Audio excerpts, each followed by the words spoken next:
Hey guys welcome back. आज की video में हम बात करने वाले बिट टोरेंट कॉइन के बारे में। बिट टोरेंट के बारे में काफी टाइम से रिक्वेस्ट किया जा रहा था कि इसकी जो अपडेटेड सिनेरियो है उसको ध्यान में रखते हुए इसकी एक वीडियो क्रिएट किया जाए, ताकि इसमें एक पार्ट जो छूट भी गया था, that is price prediction part in old fundamental analysis video, जो हमने 1-2 महीने पहले की थी। तो अभी का 2-3 अपडेट भी है, उनको कवर करते हैं। अलॉन्ग विद दैट इसके जुड़े हुए जो मिस इन्फॉर्मेशन है उसको भी थोड़ा सा टैकल करते हैं। And then we will go to the जो मार्केट से जुड़ी हुई मेजर अपडेट है उसको भी हम इसी वीडियो में कवर कर लेते हैं। तो स्टार्ट करते हैं वीडियो। अगर आपने अभी तक चैनल को सब्सक्राइब नहीं किया है तो चैनल को सब्सक्राइब जरूर कर दो and press the bell icon, ताकि आपको सारी अपडेट टाइम पे मिलती रहे।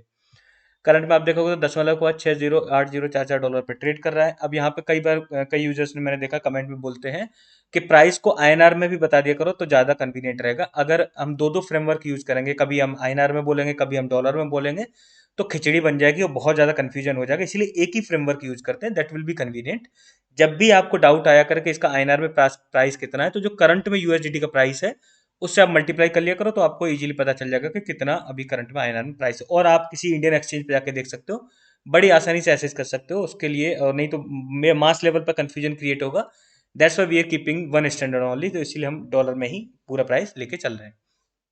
इसके बारे में कुछ चीजें मैंने आपको पहले पिछले फंडामेंटल एनालिसिस में कवर की थी, इसमें भी आपको थोड़ा सा बता दे रहा हूँ। इसका डिसेंट्रलाइज फाइल स्टोरेज सिस्टम है, इसकी खुद की जो मतलब ब्लॉकचेन है काफी अच्छी कंडीशन में है। उसकी स्केलेबिलिटी भी अप टू 7000 है, ट्रांजेक्शन फीस काफी कम है। इंटर ऑपरेबल बहुत अच्छे लेवल पे, जो बीटीटीसी है बिट टोरेंट चेन, वो काफी अच्छी कंडीशन में है। और उसकी वजह से इसको काफी ज्यादा एडवांटेज आगे मिलने वाला है। अलॉन्ग विद दैट इसका एक और जो डिसेंट्रलाइज लाइव स्ट्रीमिंग प्लेटफॉर्म है, that is called D live, वो भी है।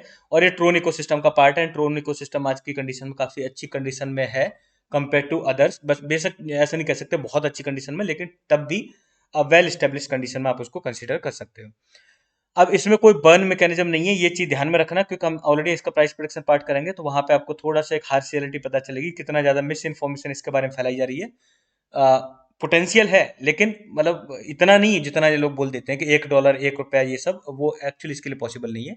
कितना पॉसिबल है वो हम जरूर इसमें डिटेल में देखेंगे। पहले देखते हैं इसकी अपडेट।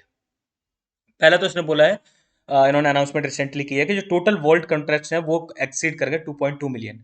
2.2 मिलियन वोल्ट्स का एक्सीड करना क्या है, मतलब लाइक ऑब्वियसली पॉजिटिव है कि जितना ज्यादा उसका फाइल स्टोरेज सिस्टम यूज हो रहा है, उतने ही ज्यादा वोल्ट्स के जो कॉन्ट्रैक्ट्स हैं वो एग्जीक्यूटर है, तो उतना ही ज्यादा इसके लिए बेटर है और शो करता है कि कितना ज्यादा ये अडॉप्ट हो रहा है। दूसरा, अगर आप देखोगे तो जब बिट टोरेंट का फाइल स्टोरेज सिस्टम उसकी स्टेज 3 अब लाइव हो गई है। अब इजीली कोई भी मतलब इसके स्टोरेज को यूज कर सकता है। अलॉन्ग विद दैट, या वेबसाइट है, एप्लीकेशन है, उसको इजीली एस्क्रो कर सकता है, मतलब बहुत आसानी से।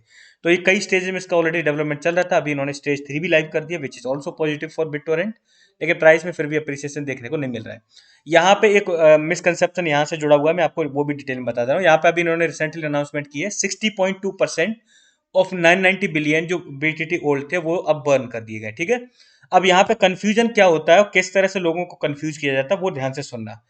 पहले तो बिट टोरेंट का रिडोमिनेशन हुआ था, यानी इसके जो पुराने सप्लाई थी उसका 1000 गुना कर दी गई। यानी आपका पास अगर पुराना एक बीटीटी टोकन है तो आपको 1000 नए बीटीटी टोकन मिलेंगे। इस तरह का इसका रिडोमिनेशन हुआ था।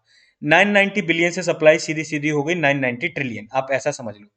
उसके बाद इन्होंने क्या किया, जैसे जैसे लोग जो मतलब पुराने टोकन से नए टोकन में स्वैप करते जा रहे हैं, वैसे पुराने टोकन्स को वो डिस्ट्रॉय करते जा रहे हैं। वो बर्न नहीं, एक्चुअली डिस्ट्रॉय कर रहे हैं।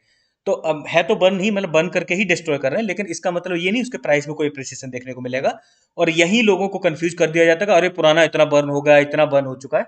पुराना बर्न होने से इसके मतलब जो प्रोजेक्ट की क्वालिटी पे या प्रोजेक्ट के प्राइस पे या इसके कॉइन के प्राइस पे कोई भी फर्क नहीं पड़ने वाला है। ये चीज आपको ध्यान में रखनी है। दूसरी चीज, दूसरा कंफ्यूजन क्रिएट कर, अब एक टीम बिजी है पुराना टोकन बर्न करने में, कॉइन बर्न करने में, बाद में फिर नया कॉइन बर्न करना शुरू करेगी, तब बर्न होने की वजह से प्राइस बढ़ेगा। ऐसा कुछ भी नहीं है। पुराना कॉइन बर्न हो रहा है वो स्वैप की वजह से, क्योंकि उन्होंने रिडोमिनेशन किया है। नए बर्न जो कॉइन है उसमें बर्न का कोई भी मैकेनिज्म नहीं है।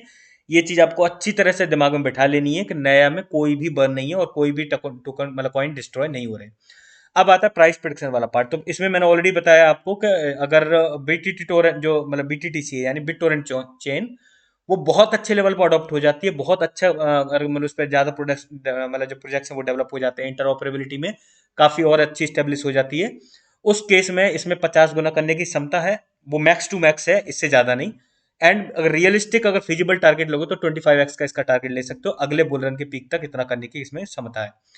उस केस में ये आपके पूरे जीवन काल में, आप अच्छी तरह से लाइन को ध्यान से सुनना, आपके पूरे जीवन काल में इसमें 1 रुपया पहुंचने की क्षमता नहीं है और अगले बुल रन तक इसमें 1 पैसा भी पहुंचने की क्षमता नहीं है। 1 पैसा का भी फिफ्थ पार्ट यानी 0.002 आप समझ सकते हो, उतने तक पहुंचने की इसमें क्षमता है, उससे ज्यादा इसमें कैपेसिटी नहीं है। इसे आप अच्छी तरह से समझ लो। और जितने 1 रुपये 1 डॉलर 1 रुपये 1 डॉलर देते वो आपको सिर्फ मिसगाइड कर रहे हैं एंड अनरियलिस्टिक टारगेट दे रहे हैं। ऐसा नहीं होने वाला है। Keep in mind that and be practical. अब थोड़ा सा देखते हैं मार्केट अपडेट को। कल की वीडियो में हमने कवर किया था कि ऑब्वियसली जो इंडिया का जो स्टांस है क्रिप्टो को टैक्स लगाने के प्रति वो बहुत ज्यादा हार्श है और एकदम इंडस्ट्री को किल करने जैसा ही है।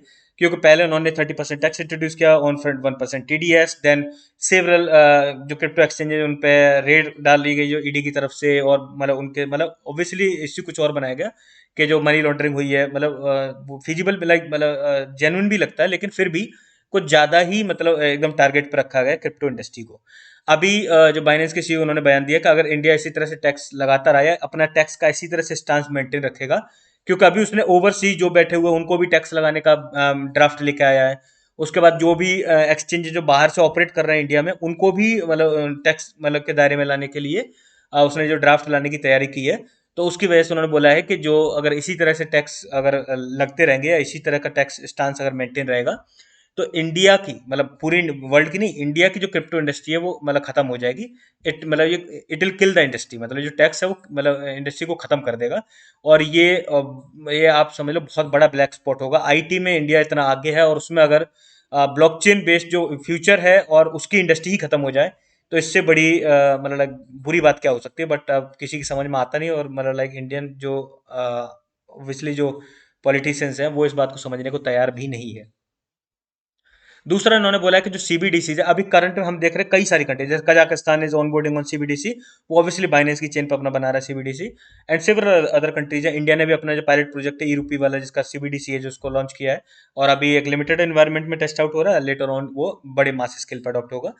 तो उसमें उन्होंने बोला है कि ये डेफिनेटली इंडस्ट्री को किल करने के लिए नहीं है। और जिन लोगों ने ये कंफ्यूजन फैलाया कि सीबीडीसी आने के बाद आपको टैक्स पे करना ही पड़ेगा, ये वॉलेट इस तरह से कनेक्ट होगा, जस्ट जस्ट अगेन मिसगाइडिंग।